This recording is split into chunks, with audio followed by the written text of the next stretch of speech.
თქვენი ზონის ბიჭი იქ მეზობელია და რო არ პასუხობდა დაურიგეს თვითონ იმბის და ის შევიდა მერე სახლში და ნახა ესენი სამივე ასეთ მდგომარეობაში. უმძიმესი სურათის თვითმხილველები სოფელ ყულიშკარში ადგილობრივები გახდნენ. მეზობლებმა ერთი ოჯახის 3 წევრის ცხედარი 9 დღიანი გაუჩინარების შემდეგ იპოვეს.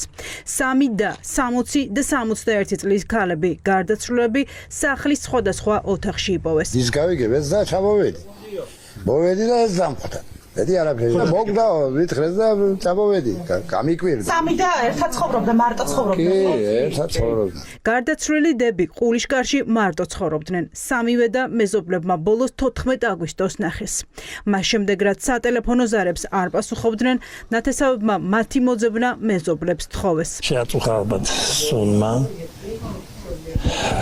ხალხი და ერთი 5 დღე მაინც იქნებოდა და დაახლოებით ასე ამბობენ და მე არ ვიცი. გარდაცვლილია 3 პიროვნება.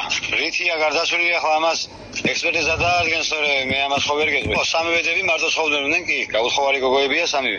ექსპერტიზას აღებულია ყველაფერი, საჭმელის, წყალის ყველაფერი და ახლა ექსპერტიზის პასუხებს თუ დავედებით, ისინი უკვე თვითონ თორე მე ხო ვერ გეტყვით ამას. მე რომ მივედი, მაშინ ექსპერტიზა უკვე მოსული იყო. მე მივედი სადღაც 3-ის ნახევარზე ღამე. ისეთი სუნი იყო იქ, რომ ახლოსაც ვერ მივედი და თვითმხილველები ამბობენ, რომ გარდაცვლილების ცხედრები პრაქტიკულად გახრწნილები იყვნენ. ოთახში შესვლა და მათი დათვალიერება ვერავინ მოახერხა. ადგილობრივებმა პოლიციაში დარეკეს და ცხედრები ექსპერტიზაზე გადაასვენეს. 60 წლისები არიან. ესენი საერთოდ მარტო ცხოვრობდნენ. კი, მარტო ცხოვრობდნენ, 3 დები იყვნენ და მარტო ცხოვრობდნენ. ვინ შევიდა და ვინ შევა, იქ ვერავინ ვერ შედი. ისეთი სიტუაციაა. ისეთი ამბავი არის. ანუ ხწნა იყო და აბა რა თქმა უნდა. ნათესავებს მომხდარზე საუბარი უჭირთ. გარდაცვალების ერთ-ერთ ვერსიად საკვებით ინტოქსიკაცია სახელდება. მოწამლული ეთყობა საკვების გამო, ალბათ.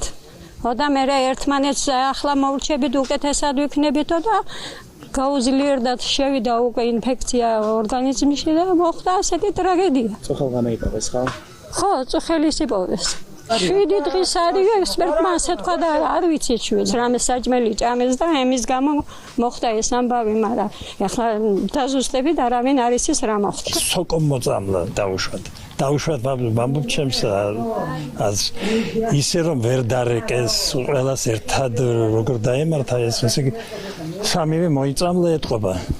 მე მეზობლები ნუ იქ მოსახლეობაც არ არის მაინც მჭიდრო და იმიტომ მე შეაწუხა ალბათ სუნმა. გარდაცვლილები ნათესავებმა და თანასოფლელებმა დღეს დაკრძალეს. რა მოხდა ყულიშკარში ერთ ოჯახში? ექსპერტიზის პასუხი ერთ თვეში გახდება ცნობილი. შინაგან საქმეთა სამინისტრო მომხდარზე გამოძიებას 115 მუხლით აწარმოებს.